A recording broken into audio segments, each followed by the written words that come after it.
The UN's latest report on global hunger shows we're moving backwards. At least 828 million people went hungry one way or another on a daily basis last year. The prices of wheat and other crops have increased exponentially. People's purchasing power is diminishing. They're getting poorer. Therefore, they eat less. So we are in a situation which I think there is no other better term than to call it a crisis. We've found ourselves living in a global food crisis. It's likely you're already feeling the impact of the crisis, whether that's seeing higher food prices during your weekly shop or finding limited supplies in the supermarket. Everything has gone up. Prices have skyrocketed. With regard to food shortages, yes, we did talk about food shortages, and it's going to be real. We're in the middle of a climate crisis, and yet we somehow need to feed a growing population at the same time. We have to make change. This cricket salad could be the key to solving world food shortages. They say it tastes like chicken. I've always loved anything with black ants because they have such a unique lemon pepper zest flavor. The end result is snacks. Whole roasted crickets or protein powder for bars and granola. It's a small step towards a big movement. Which is exciting.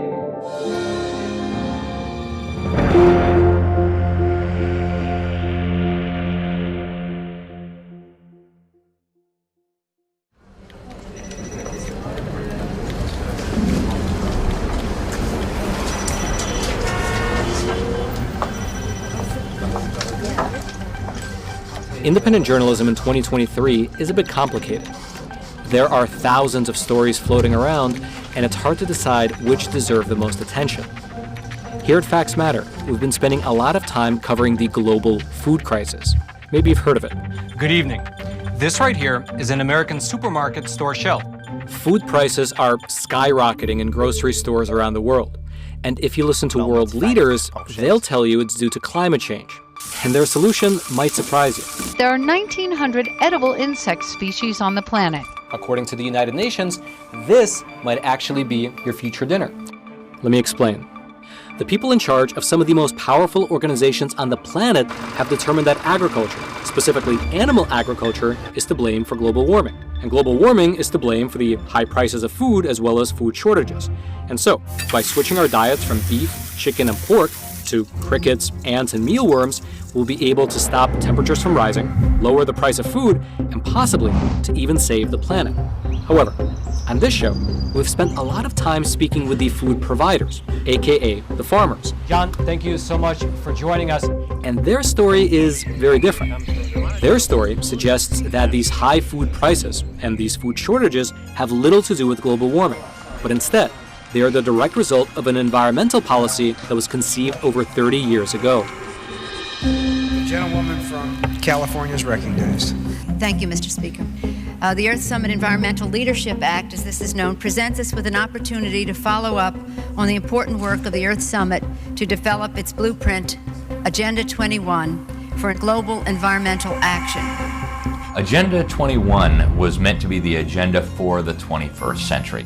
Very comprehensive document. If you read it, we're talking hundreds of pages, governing really every facet of life, everything from education to land use policy to economics to law. Every area of life was bound up in there.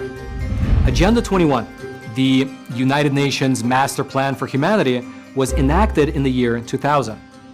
Today, it's more commonly referred to as Agenda 2030, as in the year 2030. Through this policy, the United Nations has established 17 Sustainable Development Goals, things like ending poverty and gender equality. These 17 SDGs are then broken into 169 individual targets, all to be reached by every nation on Earth by the year 2030. Can it be done? Likely not, but it's good to have goals, right? There is absolutely no way for these Sustainable Development Goals to be implemented, to be tracked, to be monitored without the total obliteration of individual freedom. Some of the goals sound nice, ending hunger. Who could possibly be against ending hunger? The problem is when you set a nebulous goal like that, it requires total power from the state to be able to accomplish that. And of course, they will never accomplish that, right? There's no way to literally eradicate all poverty from the face of the earth, but it gives government and global institutions like the UN an easy excuse to basically do whatever they want under the guise of meeting these goals. It's true. How can government possibly reach all of these sustainable development goals without micromanaging every aspect of our lives? And obviously that includes food production. And since food is produced literally everywhere in the world, well, the only way to cover this story is to travel the world and to speak with the farmers who are being hit hardest by this agenda.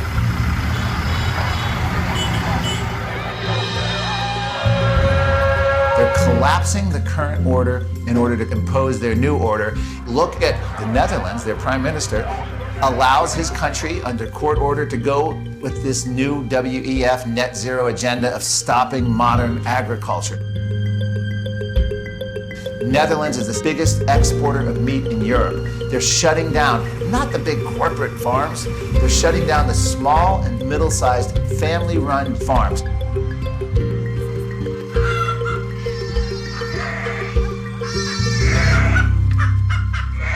We have about 120 acres of land. We probably built corn on it for the pigs because we have pigs at our home. How long has this farm been in your family for? From 1930. So that's like 3-4 generations? Yeah, I'm the fourth generation, yes. You heard the pigs? We feed them 3 times a day. This is the time they're getting food. I think we're the last generation. If it go on the way it goes now, there's not a lot of future for the farm. I don't think we can trust the government anymore because they want the land. And in Holland, there are a lot of farmers who already have stopped. Stopped what? Farming? Farming. So these are all farmers? No, maybe No, not there's this not one. a farm anymore. But here's a farm, right? No, there's also not a farm anymore. So all these people shut down because of the government policies? Yeah. How many farms do you think will shut down in the next few years if the government does what are they planning to do?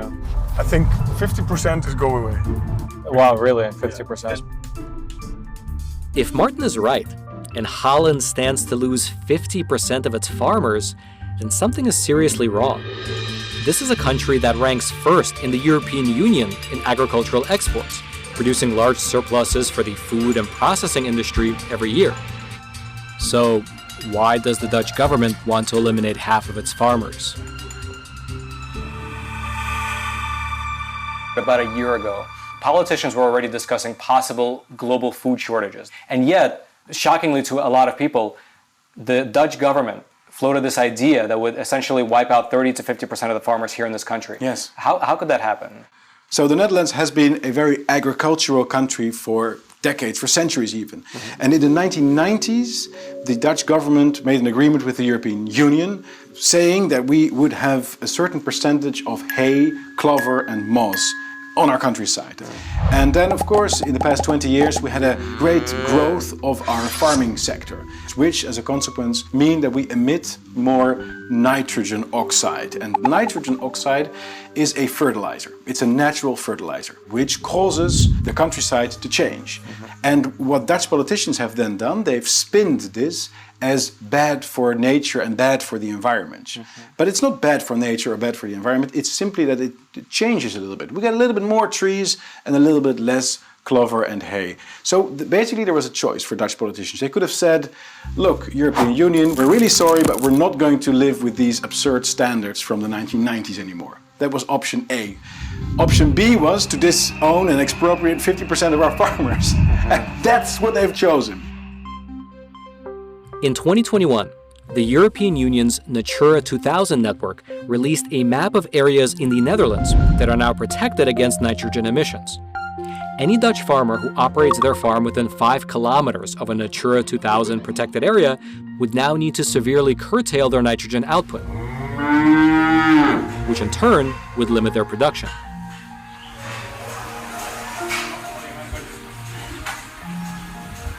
The nitrogen problem is something they made up. It's one big lie. The nitrogen has nothing to do with environmental. It's just getting rid of the farmers. Do you guys drink the raw milk? Yeah. Yeah? Yeah. You think raw milk is fine? Do you see my son? Yeah. Oh, I gave him raw milk. What's happening to the farmers here locally? Are a lot of them selling shop? No, at the moment you can't even sell it because because of the regulations. The properties are kind of worthless. Another farmer can't buy our land because he's not allowed to be a farmer there as well. So if you can't sell your property, then it's worthless. And I think the government can take it just without buying it. They don't even have to buy it. They just take it. And like, what do you think they would do with it? Do you think they would develop it into apartments or? Yeah, they say they need a lot of land for building houses. We have so many immigrants coming over here at the moment, and they say, yeah, we need houses for them, so that's why we need your land. It looks like they want to make Holland one big city. One problem I see is that in the countryside, a lot of upside-down Dutch flags, a lot of the red handkerchiefs flying, you know, in solidarity with the farmers. But when you go into the big cities, we talk to people, young people don't even know what's going on. No. So it might be that like only when the store shelves are empty, they finally realize like, oh, what's going on? Exactly. Right? Then it's too late. Then it's too late. Yeah. Yeah, but it is happening.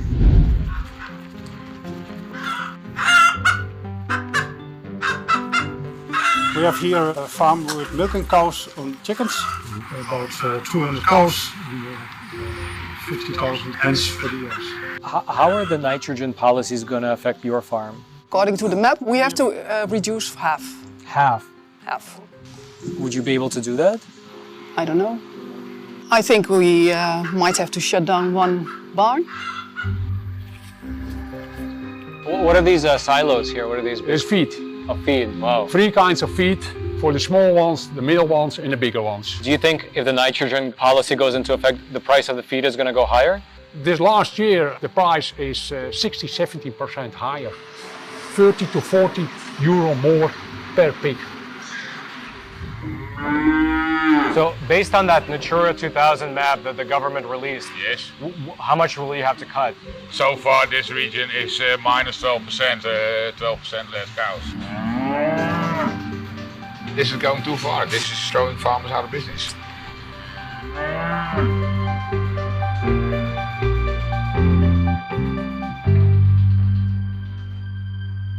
Can you tell me about your farm? Like how many cows do you have and how long has it been in your family for?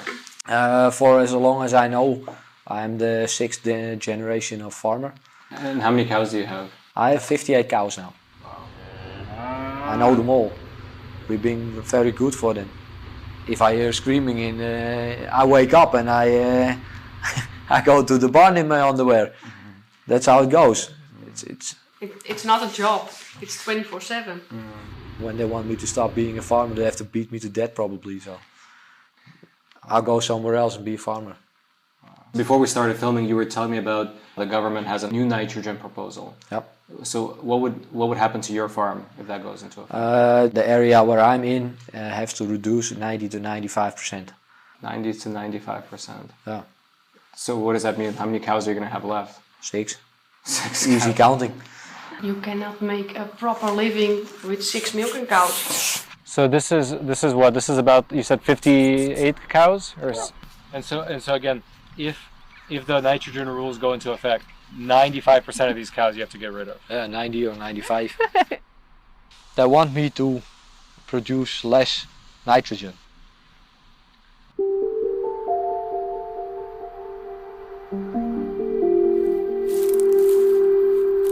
Where are the plants that they want to protect? Is it just this grass? Now in the back there's the dunes. They're on the coastline. Yeah. That's the Natura 2000 area. What on the dunes are they trying to protect? There are some plants that can't handle the nitrogen. So if it has too much nitrogen, this plant just dies, or yeah, what happens? It doesn't grow. I don't know how it works exactly.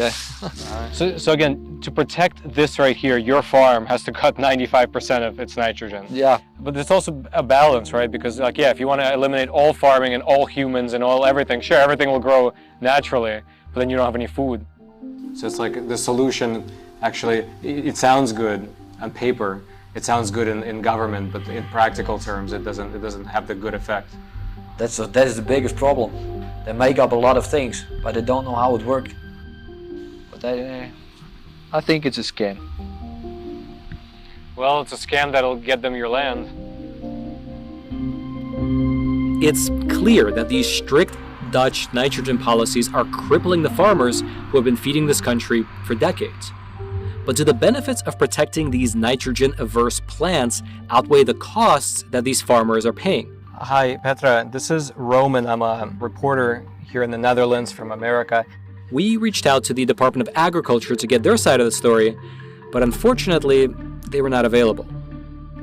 So instead, we turned to a nitrogen expert who was tasked with analyzing the government's own nitrogen model.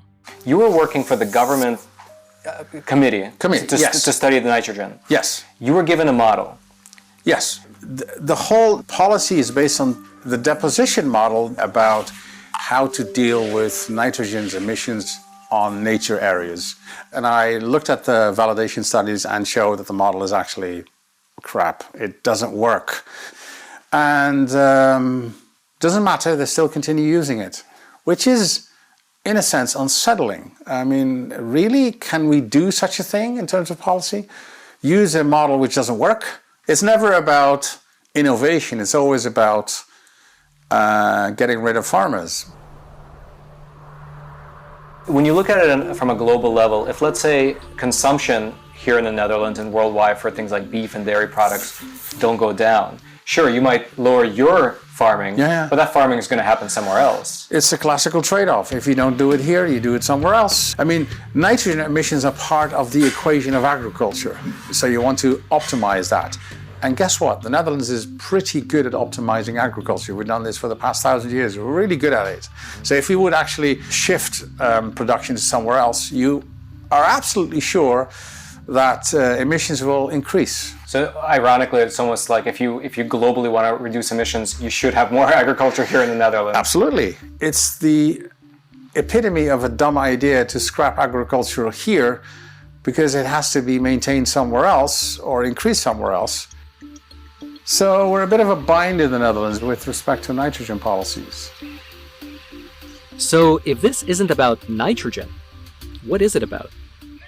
I've always said that the nitrogen crisis is, first of all, a made-up crisis. It's manufactured. And the only solution that is ever being proposed is forced expropriation. So it is the government that will take hold of their land. What do you think some of the reasons are for the government trying to take the land from the farmers? We have a housing crisis in the Netherlands. As you know, this is a very tiny country. We have a lot of people, and we have a growing population because of immigration. And we need places to house those immigrants. And I think that that's partly why the government wants that land. They need houses. And they need to build houses, which is funny because apparently building houses is also what emits nitrogen, but that's not the people they're coming after. They're coming specifically after the farmers because they want the land. So that is the ultimate goal. What Eva is saying makes a lot of sense. As the world gets more populated, land obviously becomes more valuable, and thus he who has the land has the power. In America, government support for Agenda 2030 is strong, but this country was founded by farmers, and land ownership is the key ingredient which protects the American people from government rule.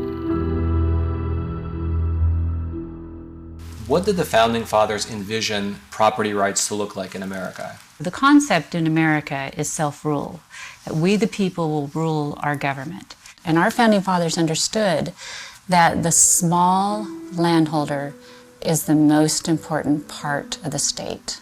The idea was that the land would be distributed among the people so they could always control their government. California has developed a 30 by 30 plan. They're pushing 30 by 30 in the state. And this is their map of protected areas. I'm here today to advance an effort to preserve and protect over 30% of the state's lands. On October 7th of 2020, California Governor Gavin Newsom signed an executive order which made California the first state in the nation to commit to a 30 by 30 goal. It was a pledge to put 30% of the land and water in the state under government control by the year 2030. 30 by 30 by 2030 is the mandate. The ultimate agenda is that there is no ownership of land, so that we don't own anything. We either own property or we are property. That's really what we're fighting from the global governance perspective. They have to eliminate our ability to control our government. which means they have to take our land.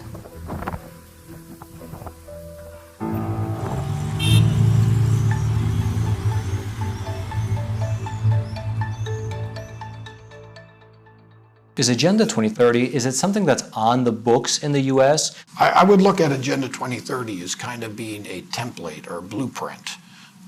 There is no specific law that says this is Agenda 2030, we're going to put it and codify it in law. What they do is they looked at what laws currently exist. The Clean Water Act was passed in 1972. The Endangered Species Act was passed in 1973. Let's use these laws and tweak them in order to achieve the 17 Sustainable Development Goals. A lot of this came about in the early 70s, Clean Water Act, Clean Air Act, which were good things, you know, the Endangered Species Act, but it's been abused from what the original intent. Congress did not intend for it to be abused the way it is and manipulated the way it is these days when they wrote those bills. They would have never passed them.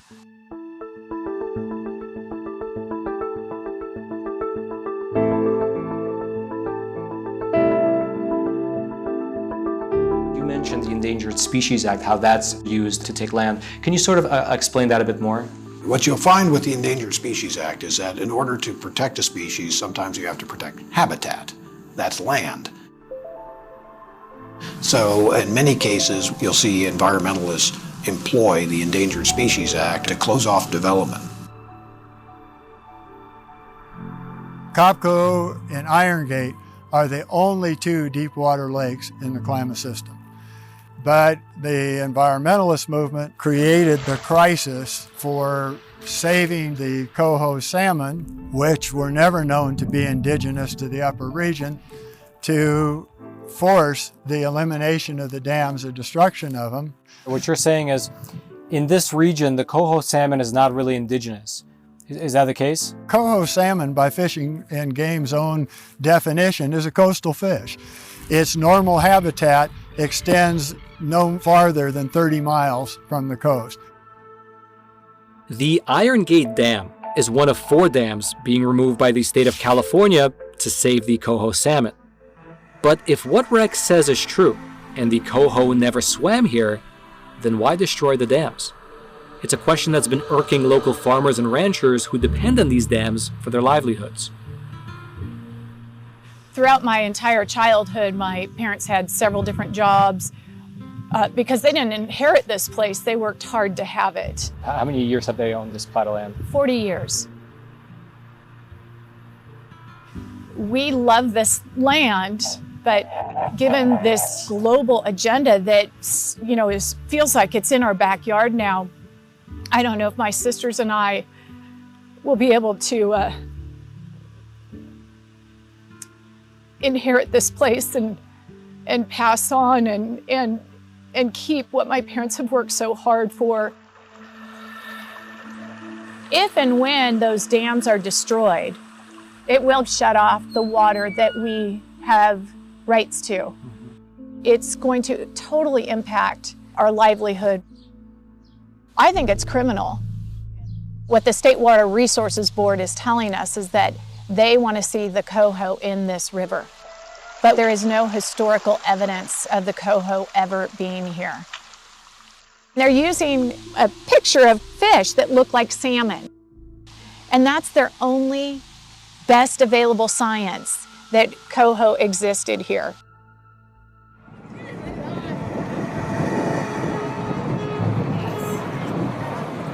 Todd, could you please introduce yourself and sort of your background as it relates to the waterways and dams specifically? My name is Todd Myers. I'm the environmental director at the Washington Policy Center in Washington State.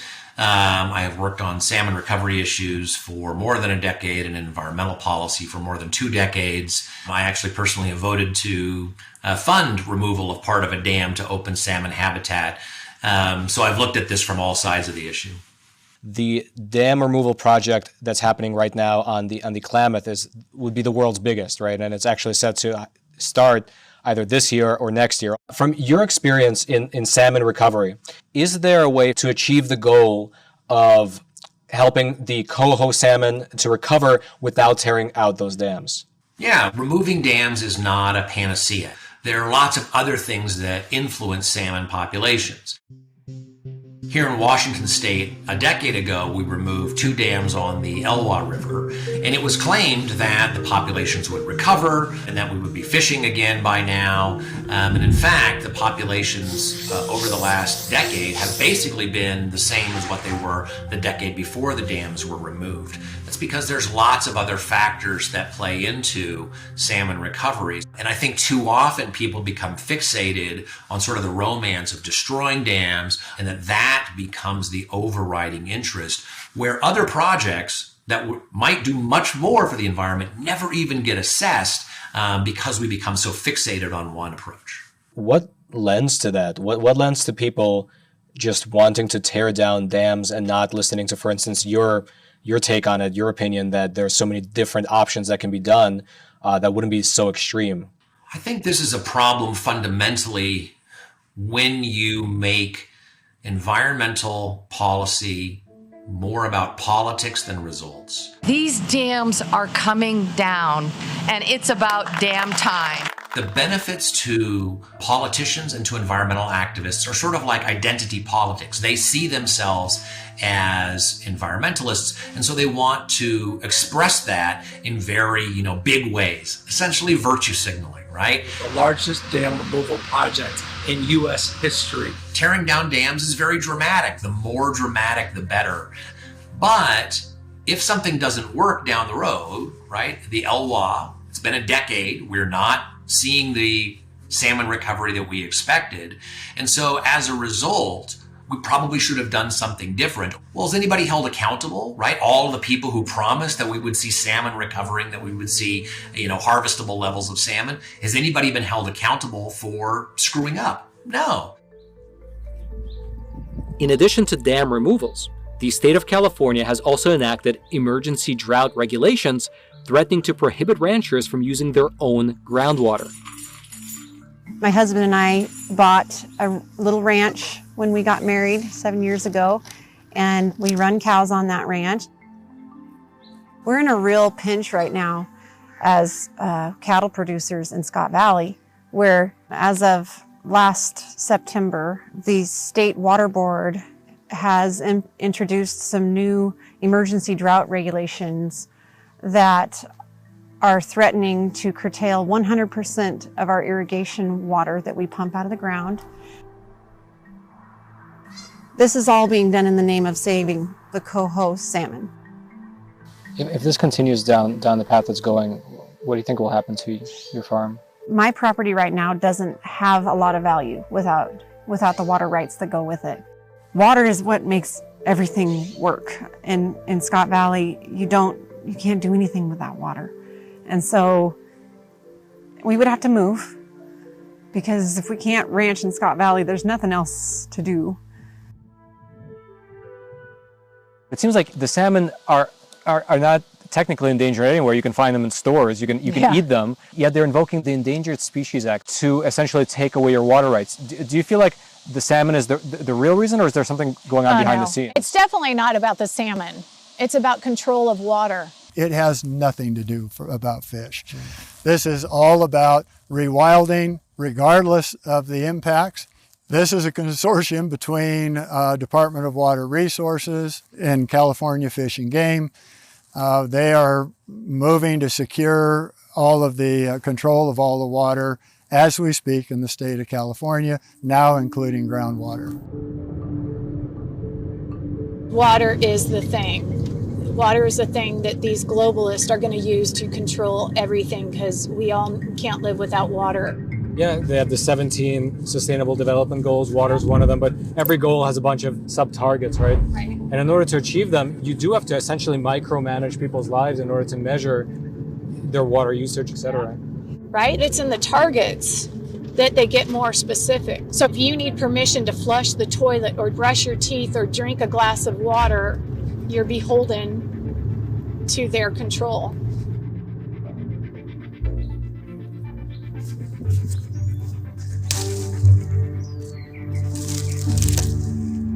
What's a great threat to the United States is a bi-coastal elite that has grown up in 50 years of luxury and affluence, and they're completely unaware of the source of their wealth. They don't know that the consequences of their ideology will make less energy, less food.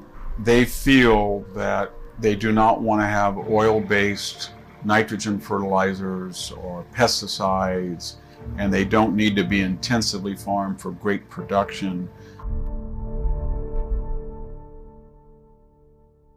Sri Lanka is doing it now. They're banning chemical or synthetic fertilizers and pesticides. They used to have double the GDP per person per capita income of India. Now they're starving.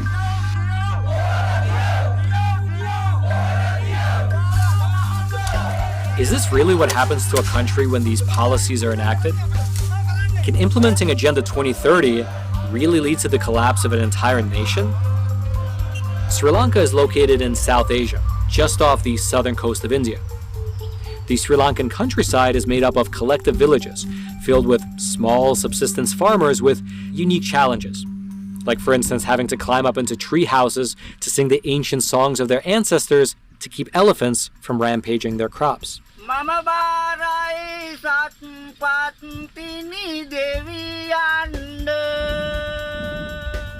But to be honest, in terms of threats, elephants pale in comparison to a government that is pushing forward Agenda 2030 with a strict agricultural mandate, which is now threatening to destroy the lives of the farmers who have been the backbone of the Sri Lankan economy for decades.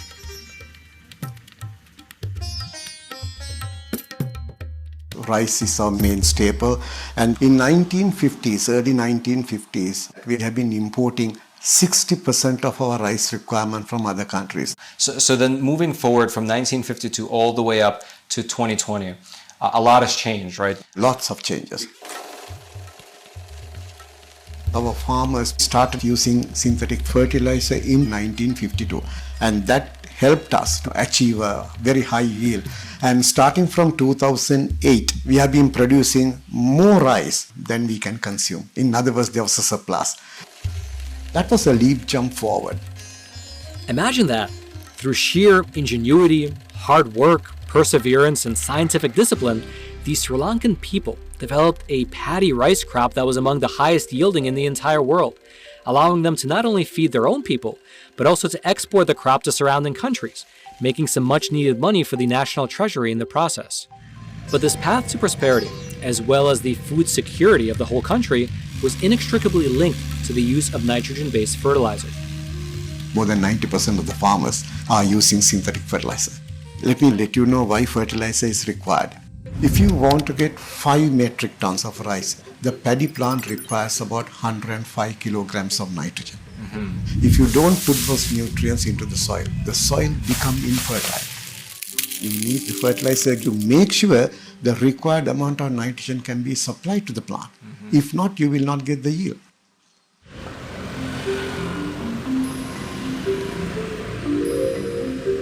Here's a fun fact. This country is actually not called Sri Lanka. This country is officially called the Democratic Socialist Republic of Sri Lanka. And as an openly socialist republic, the government and the president who is in charge of the government can make sweeping changes to the entire country on a whim, which is exactly what happened. The government of Sri Lanka banned the import of artificial fertilizers, pesticides, and weedicides. Overnight, the Sri Lankan president, Mr. Gotabaya Rajapaksa, banned the use and import of chemical fertilizers. The entire Sri Lankan rice paddy crop had been bred for 6 decades to work symbiotically with chemical fertilizers. And so taking away the fertilizers without any sort of a transition process was like taking out 2 legs from underneath the table. The result was obvious. Sri Lanka has officially defaulted on its foreign debt. The country's worst ever economic crisis since independence. The country today announced that it is defaulting on its debt worth $51 billion. Protesters holding President Gotabaya Rajapaksa responsible for the nation's economic meltdown. Motorists, tuk-tuk drivers and taxi drivers queue for fuel in this queue that I hear is stretching 4 to 5 kilometers. This is a scene that is now synonymous with the worst economic crisis in this country in decades. How did it happen that the president just like this just banned fertilizer? It's a good question. Some NGOs, some are crazy for the natural environment, they have convinced the president, you can do 100% organic. And apparently he believed it. I realized this is going to be a huge problem with irreversible damage. We waiting for the queue, very big queue. Sometimes 2 days, 3 days I waiting for the fuel. You would wait for fuel for 2 days? Yeah, it's queue. You would sleep in your car waiting for fuel? Yes, a very bad situation. Before 1 liter price is 138 rupees. Now 1 liter 540. Food, agriculture items, chemicals, everything is the price is increased. People are going to extra work.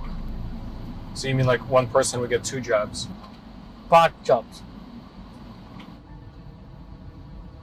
It's a very bad situation in Sri Lanka. A very bad situation, to say the least. In a couple of short months, Sri Lanka went from a robust agricultural economy with a food surplus to a massive economic crisis that resulted in food and fuel shortages and rising inflation that forced its citizens to work up to 5 different jobs to make ends meet. All because of one new law, unilaterally enacted by its president. And the more we spoke with the people of Sri Lanka, the more dire the situation seemed. Overnight, they decided to go with a different organic fertilizer. Overnight. How bad did it get? What kind of shortages did you guys have? Our crops suffered. A lot of us were struggling without basic things in the supermarkets because the farmers weren't producing anything. How long have you guys been farming here? 50 years. 50 years right here in this land? Yes. What kind of vegetables? Red radish, cabbage, leeks, carrot. When the president said no more chemicals, what happened to your farm? My economy fell down 50%. Your personal economic situation fell by 50%. Before we got 10,000 kilos. Now 4,000, 3,000. Of vegetables. So you went from 10,000 to 4,000.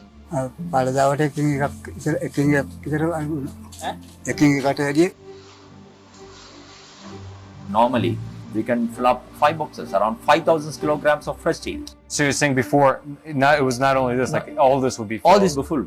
That's rough. Yeah, it's a huge difference. Do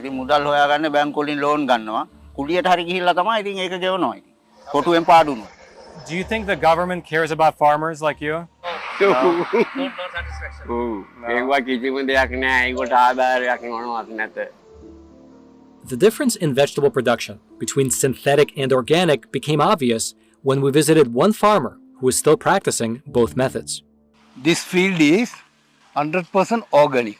Why only this small plot is organic? Why is not everything organic? When you compare the other crop and organic one, its yield is little bit poor. The yield is poor. So we can't make a good profit.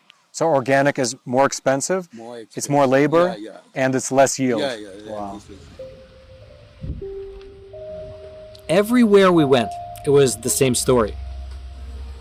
The farmers themselves know that the only hope they have is to organize and tell their story to the world. So they asked us to sit down with them for a meeting, and what we learned was tragic.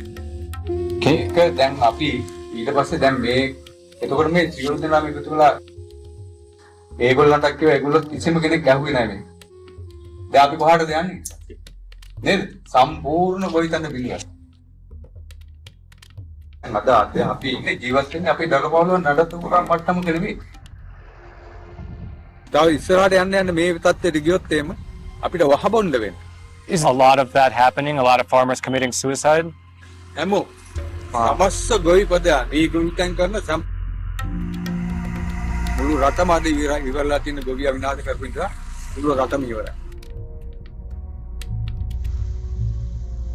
Suicide. Independent farmers in Sri Lanka are taking their own lives as a direct result of Agenda 2030. And for what? What is so threatening about synthetic fertilizers that's more important than these farmers' livelihoods, and in some cases, their lives?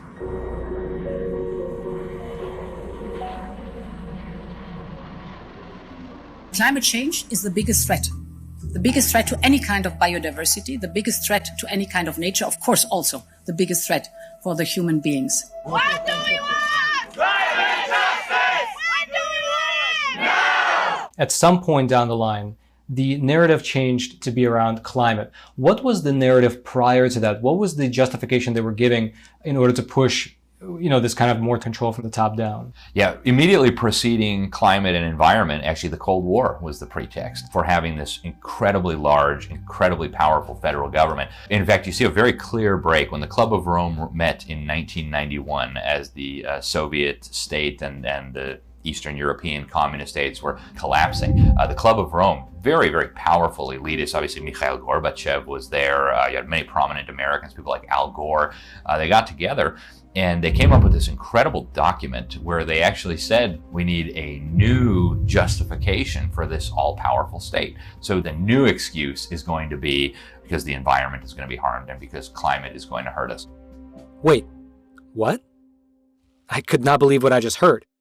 Did world leaders really lay out this globalist plan in plain English in a physical book way back in 1991? I went on Amazon, and there it was, The First Global Revolution, which states, and I quote, "In searching for a common enemy to unite us, we came up with the idea that pollution, the threat of global warming, water shortages, famine, and the like would fit the bill. And therefore, the real enemy is humanity itself."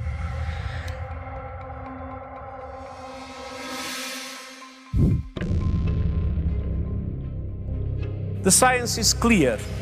We are getting dangerously close to the point of no return. The science is very clear. This natural world is severely endangered. Code Red for Humanity is not a group of political officials, elected officials. These are the scientists. There is a top-down quality to this policy which is extremely forceful, and the forcefulness comes from scientism, which is the ideology that we understand the world fully because of science. We have to listen to the science so that we have a better future for tomorrow. This is just ideological BS, and it's also quite dangerous. It's a dangerous way of looking at the world because then it means nothing matters apart from science. Culture doesn't matter, history doesn't matter, religion doesn't matter, social interaction doesn't matter, nothing matters but science. You don't need to be a theologian or philosopher to understand that that's complete nonsense, but also dangerous nonsense. If nothing matters than just science, then what kind of a world do we actually live in? History is truly at a turning point. In times of crisis, the role of governments is more important and more relevant than ever.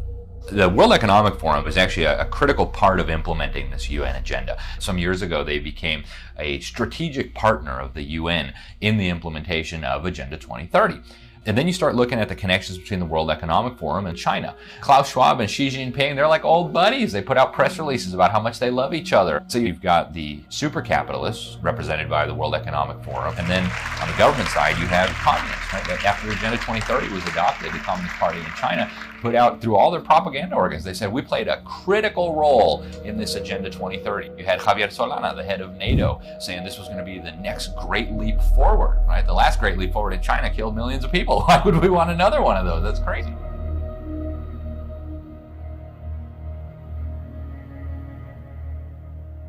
So you have communists and super capitalists all coming together and working on this one sustainable development agenda. And that should make us all pause and say, wait a minute, that doesn't make sense on the surface. What's going on here? China is a powerful example of what can be achieved when national governments make environmental protection a top priority. The motivations of those who are pushing this agenda, many of them tend to emulate countries like China, which have abysmal environmental records. This is a country that has massive pollution problems. They don't seem to care about rivers and lakes and streams. There's all sorts of toxins pouring into them. In actuality, I would say their envy of China is more to do with their control over their population and control over politics than it has to do with the environment. In looking at this, it looks like the environment's a tool to achieve power more than it is an end goal of itself to actually protect nature.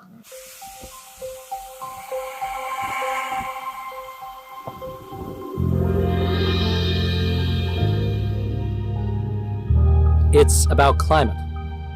It's about protecting native plants, human health, indigenous species.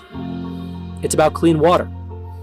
I still don't know what this is really all about, but there's no doubt that there's a real attack on farmers happening on every corner of this planet, which logically poses one very obvious question.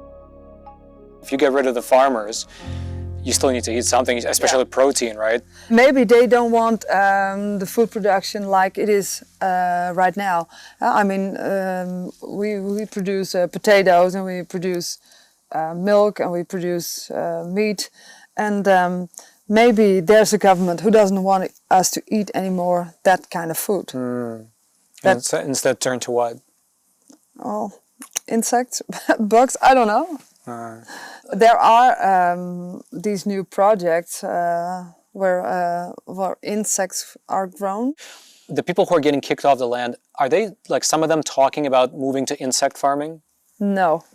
I don't know any farmer who now works with cows who wants to be an insect farmer. Absolutely not. Yeah. It's like a nightmare thing. Even as a consumer, I think. Yeah. I don't want to eat insects. Yeah, no. I don't know if they're good for me. Yeah, me neither. But in case you haven't heard, insect farming is now a thing, and even Iron Man is on board. This looks like I could make cocoa with this. What is? That's an insect-based premium protein. It's made from molitor, which is mealworm larvae. The company is called Insect. Just been approved by the EU for human consumption. And like Ninki mentioned, the insect craze is catching on here in the Netherlands as well.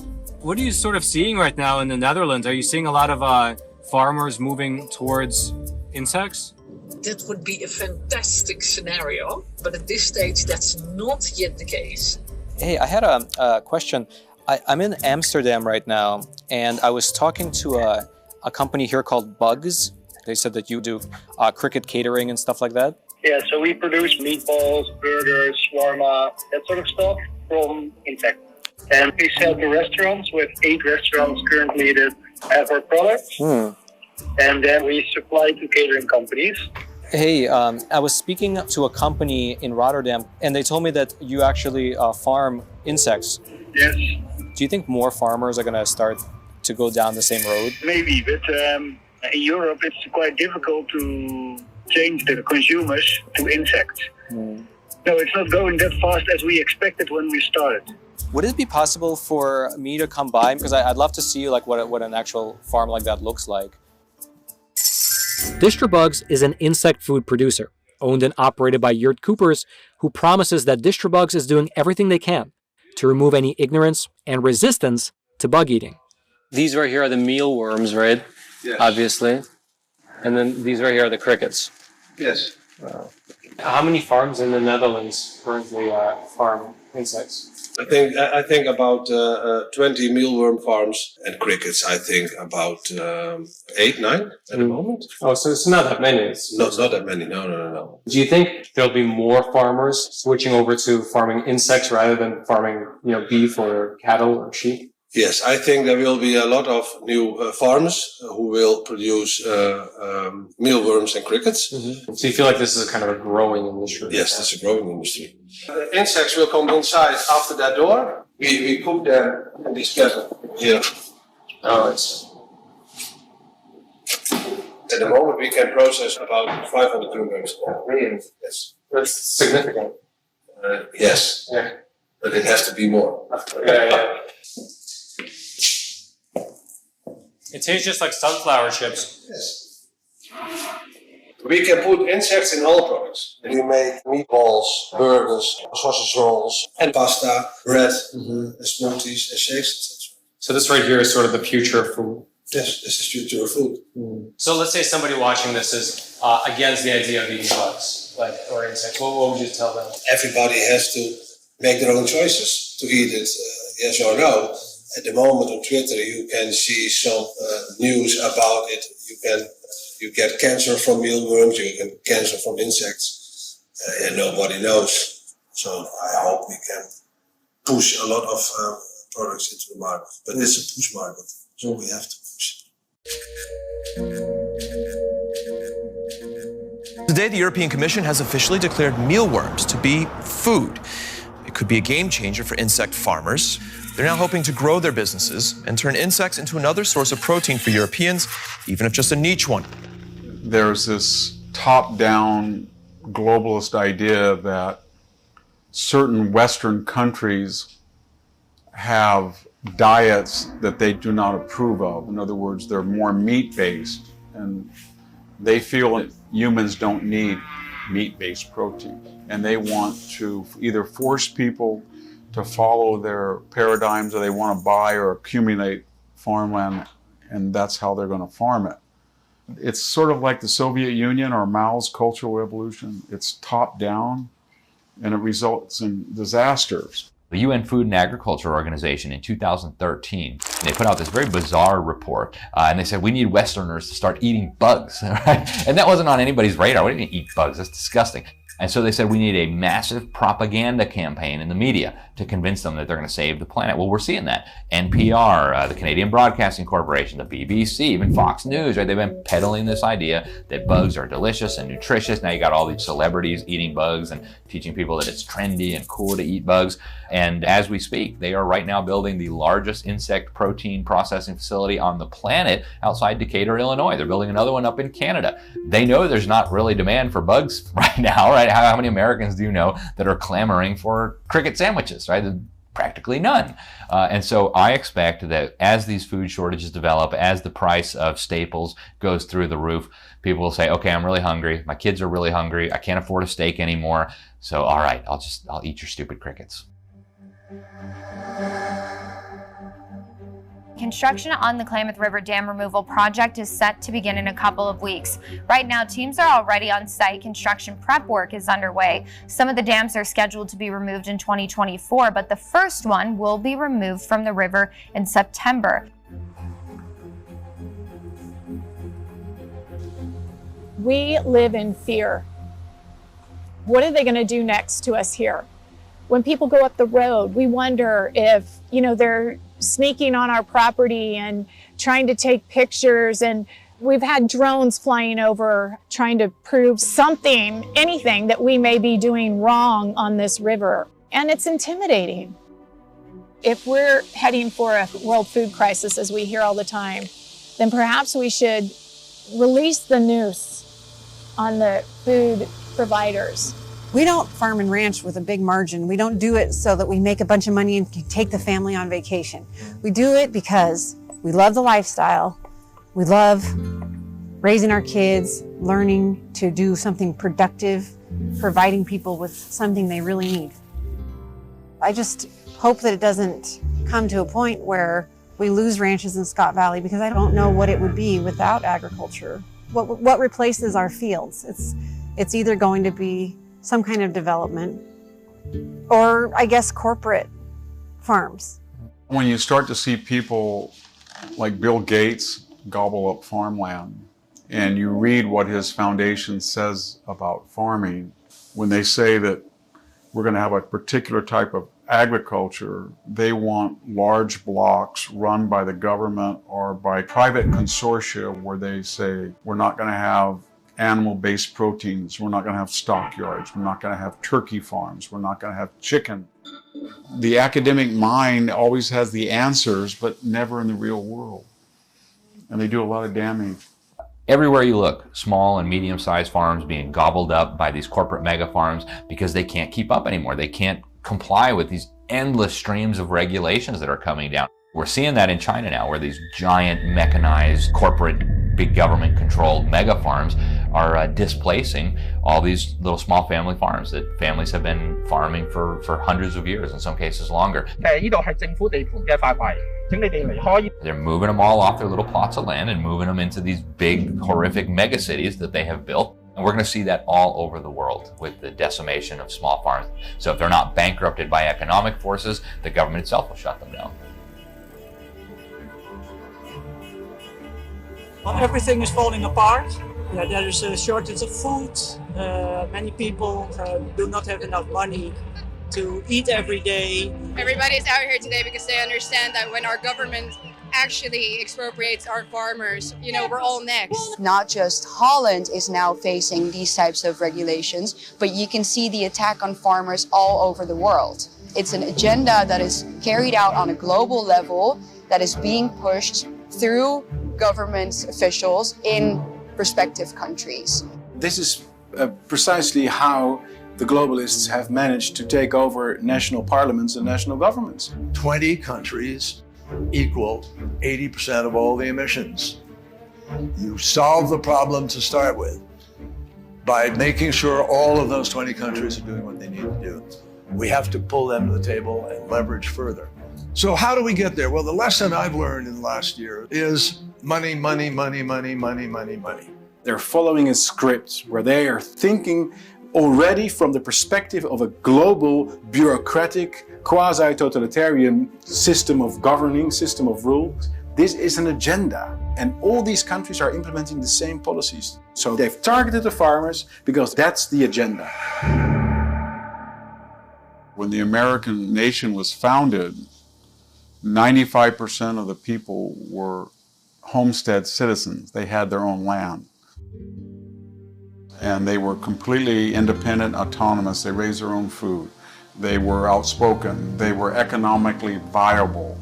Farming serves two purposes. It doesn't just produce food, but it produces citizens. John, can you give us an idea of how much it's costing you to operate your farm right now this year compared to the same time last year? Well, right now things have tripled as far as costs for my own farming operation and for many farmers across the country.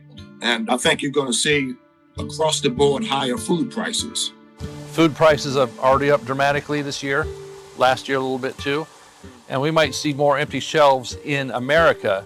Even the president is promising food shortages in his conversations, so there's no need for this to be happening. The people are the ones that are going to be hurt, not just farmers, trying to make a living. It's going to be the food supply of this country, which is a staple of our security of our nation, being able to grow the grain and the crops that we do, that not only supplies us, but our allies and other trading partners around the world. We have 8 billion people on the planet now, and that's sustainable if they allow agriculture to continue to be mechanized and genetically altered. And I don't think they understand that if they tamper with that, you're going to have people go hungry.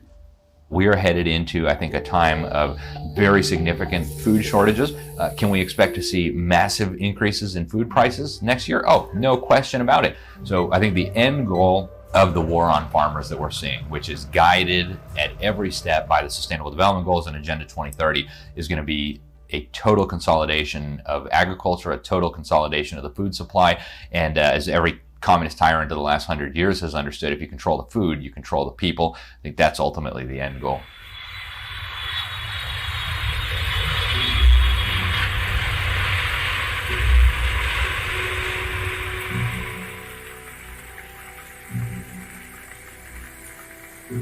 So, what now? Do we fall in line with the UN, sacrifice our current diets, and instead turn to alternative sources of protein, like insects? Do we sacrifice our small, independent farmers and their livelihoods in favor of species that may or may not be endangered, or plants that can't be replaced by trees because of an agreement made between politicians last century? Do we strip all farmers worldwide of synthetic fertilizers that they say are essential to feed our population? If America was built to be governed by the people, then it should be the people who make these decisions, right? And if small businesses are failing and the middle class is shrinking, then perhaps it's time that we take a look at what's happening to our friends over in Asia and Europe and decide if their path is the right one to follow. There's a group of people that is thinking they're doing everything good for nature. And they are against farmers. And why? I don't know. Because they think we do everything wrong.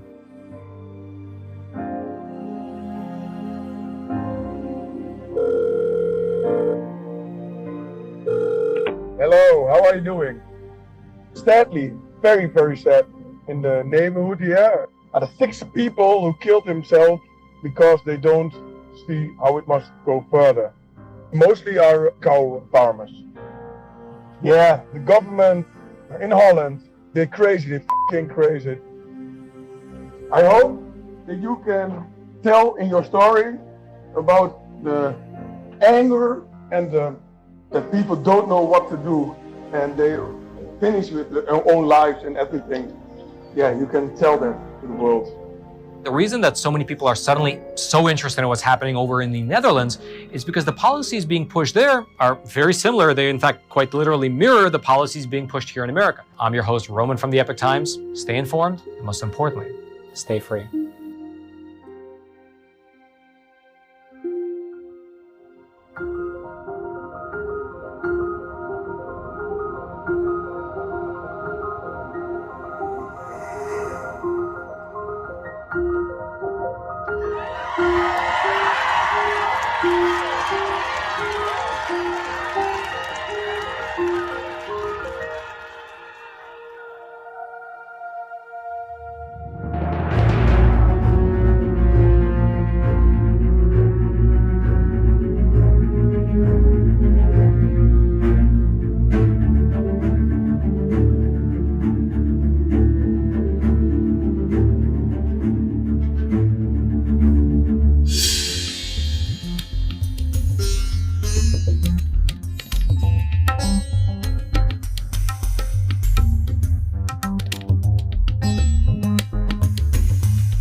Conditions have radically changed throughout the state, but not enough in places like Klamath and around the Colorado River Basin to call for the end of the drought in California.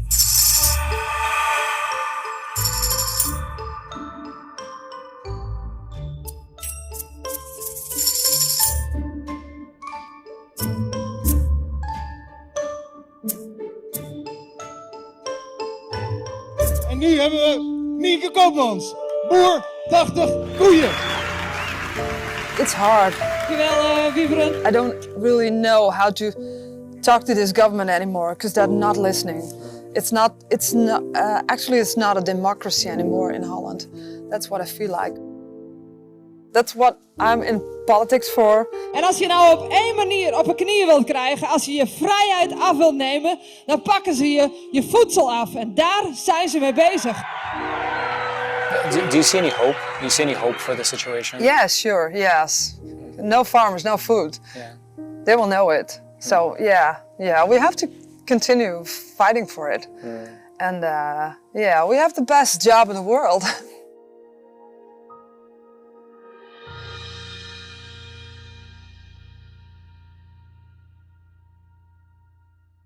Thank you so much for watching this movie and going on this journey with us.